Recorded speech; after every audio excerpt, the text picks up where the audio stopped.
If you think Denmark is just a small, flat country somewhere near the top of Europe, with good pastries and expensive beer, you're about to have your entire mental image rebuilt from scratch. And if you already love this place, buckle up, because even devoted fans miss most of what makes Denmark genuinely extraordinary. Let's go. Number 1. Denmark is the southernmost and smallest of the Nordic countries, covering just 16,573 square miles, roughly the size of the state of West Virginia. Yet within that compact area, it packs one of the most sophisticated, admired, and quietly influential civilizations on the planet. Number 2. Here's the geography twist most people miss. Denmark is not just a peninsula. The country consists of the Jutland Peninsula plus 443 named islands, of which about 70 are inhabited. The largest, Zealand, is where Copenhagen sits. The second largest, Funen, is known as the Garden of Denmark. Together, these islands give Denmark a coastline of 4,545 miles, remarkable for a country its size.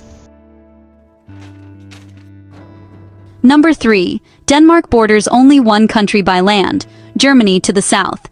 Every other direction is water, the North Sea to the west, the Skagerrak and Kattegat Straits to the north, and the Baltic Sea to the east. This maritime identity has shaped Danish culture, trade, and ambition for over 1,000 years. Number 4. The terrain is famously gentle. Denmark is actually one of the flattest countries in Europe, with its highest natural point, Møllehøj, standing at a modest 561 feet above sea level. Don't laugh. The Danes turned this apparent limitation into a cycling paradise that honestly, the rest of the world now actively tries to copy. Number 5. Speaking of which, Denmark has territory that is anything but flat. The autonomous region of Greenland, the world's largest island at 836,330 square miles, is part of the Danish realm, along with the Faroe Islands in the North Atlantic. Technically, Danish sovereignty includes Arctic tundra, ice sheets covering 80% of a landmass, and, wow, some of the most dramatic fjord scenery on Earth. Not bad for a small country. Number 6. This brings up one of geography's most talked about current events. In early 2025, U.S. President Donald Trump renewed interest in the United States purchasing Greenland, a proposal Denmark firmly rejected. Greenland's government has been pushing for greater independence, but, honestly, selling it was never on the table. The episode reminded the world that Denmark quietly controls some of the most strategically valuable real estate on the planet. Number 7. Denmark's recorded history stretches back to the Viking Age, which was roughly from 793 to 1066 AD.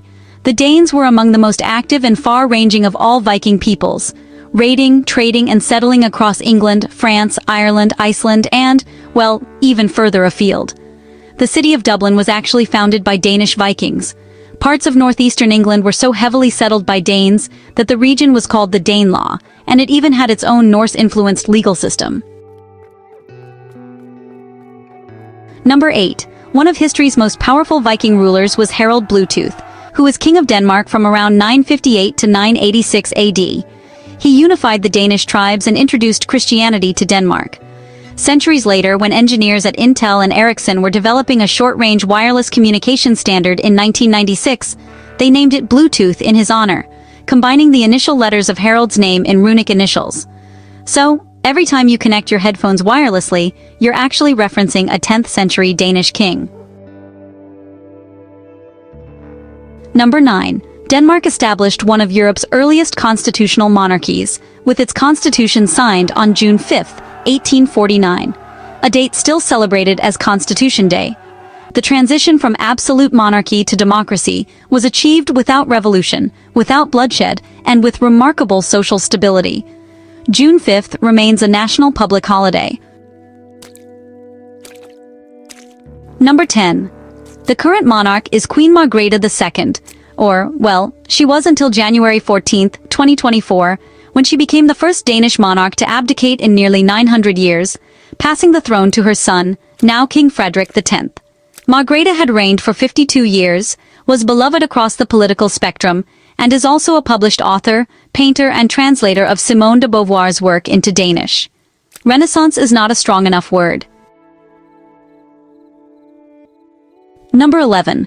Denmark's capital, Copenhagen, is home to roughly 794,000 people in the city proper, with the greater metropolitan area exceeding 1.3 million. It sits on the eastern edge of Zealand Island, facing Sweden across the Øresund Strait. On a clear day from certain vantage points, you can see Sweden. And on a very good day, you can actually cycle there, via the Øresund Bridge, which is one of the longest combined road rail bridges in Europe at 10 miles. Number 12. Copenhagen consistently ranks among the world's most livable cities. It has topped the Monocle Quality of Life Index multiple times, and regularly places in the top 3 of global livability rankings alongside cities like Vienna and Zurich. The reasons are layered, excellent public transport, low crime, abundant green space, world-class food, and an urban design philosophy that genuinely prioritizes human beings over cars. Number 13.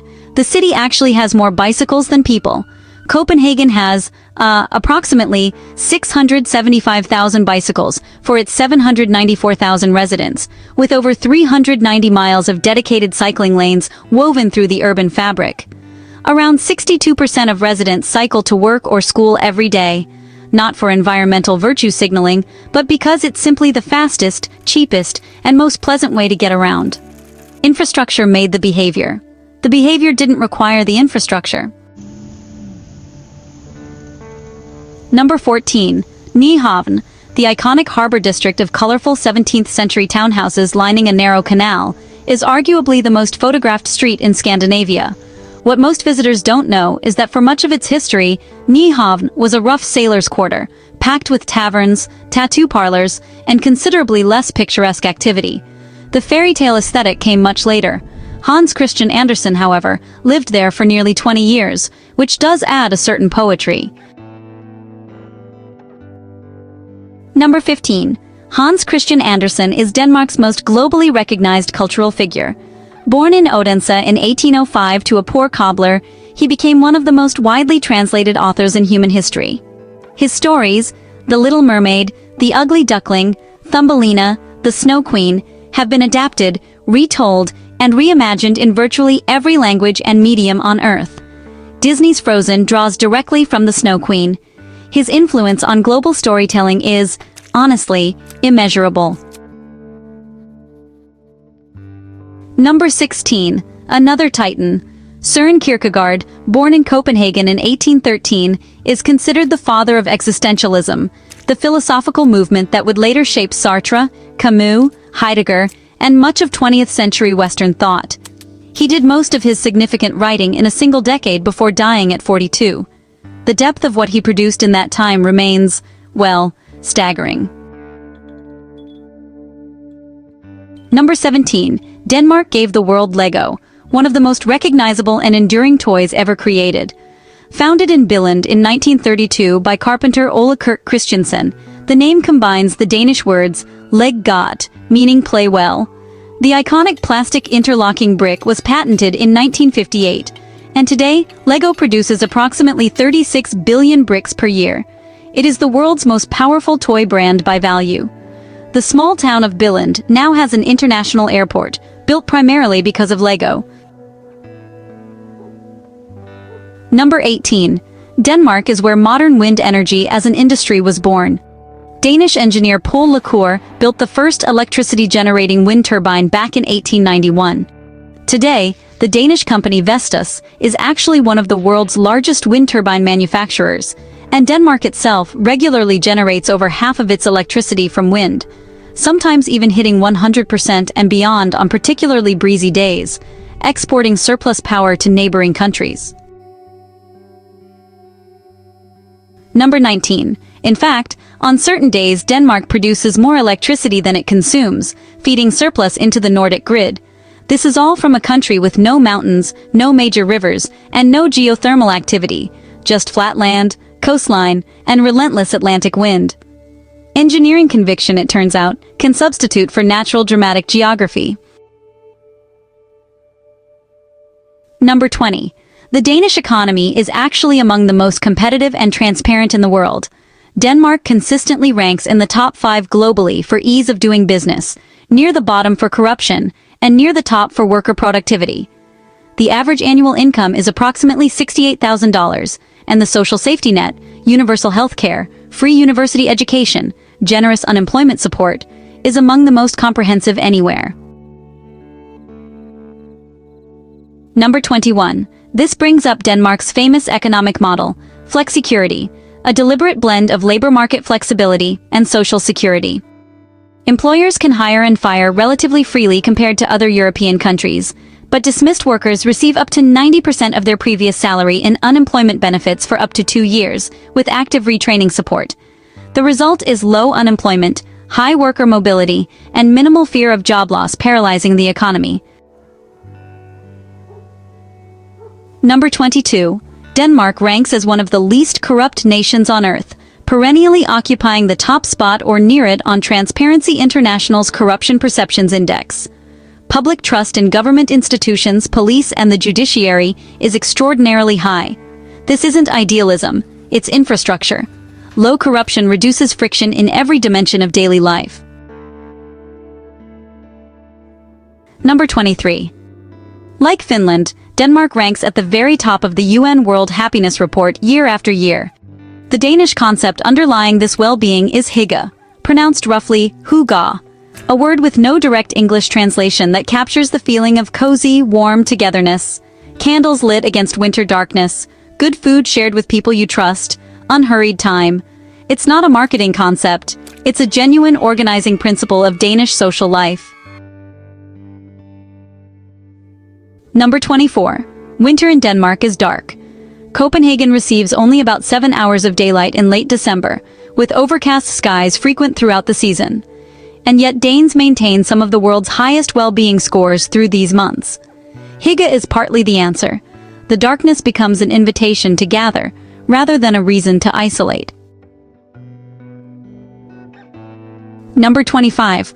Denmark has a state church, the Church of Denmark, which is a Lutheran institution, and, about 74% of the population actually belongs to it. However, only around 3% attend services regularly. Danes pay a church tax, and they access baptisms, confirmations, weddings, and funerals through the church, maintaining membership mostly as a matter of cultural identity. It is, by most measures, probably the most relaxed state religion in existence. Number 26. Danish food has undergone one of the most remarkable transformations in culinary history. For decades, Danish cuisine meant open-faced sandwiches, known as smørrebrød, meatballs, and honestly, not much else. Then, in 2003, chef René Redzepi opened Noma in Copenhagen. By 2010, it was ranked the world's best restaurant, a title it held 4 times. It pioneered what's called New Nordic cuisine, hyper-local, foraged, fermented, and philosophically rigorous. Copenhagen is now home to more Michelin-starred restaurants per capita than almost any city on Earth. Number 27. The traditional Danish open-faced sandwich, smørrebrød, really deserves its own moment. Served on dense rye bread called rugbrød, it's topped with combinations like pickled herring and onion, roast beef with remoulade, or liver pâté with bacon. It's eaten with a knife and fork, at midday, with unhurried attention. It's honestly the opposite of fast food. It's a small daily ritual. Number 28. Denmark is one of the world's largest exporters of pork. The country has roughly twice as many pigs as people. That's approximately 12 million pigs for 5.9 million humans. Danish bacon and pork products reach markets across Europe, Asia, and beyond. The pig is, without exaggeration, one of Denmark's most economically significant animals. Number 29. Here's a counterintuitive one. Denmark is home to one of the world's oldest amusement parks. Tivoli Gardens in central Copenhagen opened in 1843. That's 3 years before the Smithsonian Institution, 72 years before the Panama Canal, and over a century before Disneyland. Walt Disney himself visited Tivoli in 1951, and by multiple accounts, it directly inspired his vision for Disneyland. The park operates year-round, decorated with thousands of lights in winter, and still draws over 4 million visitors annually. Number 30. The Danes were the first occupied nation in World War II to organize a mass rescue of Jewish citizens.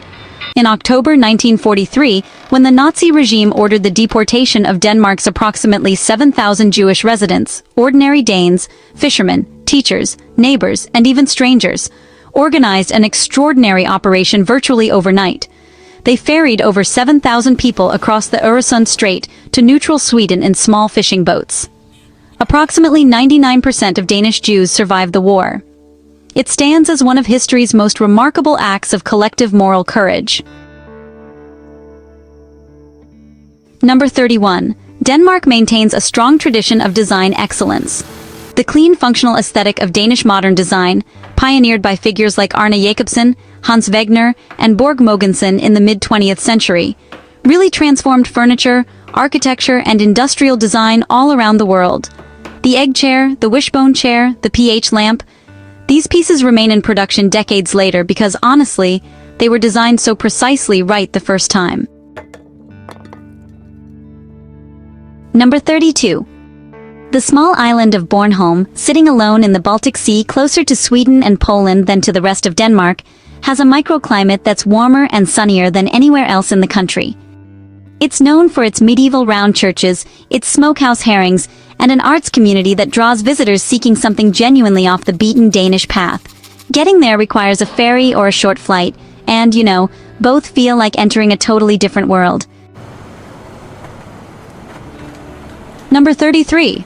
Denmark has some of Europe's most progressive drug policies in practice, if not always on paper.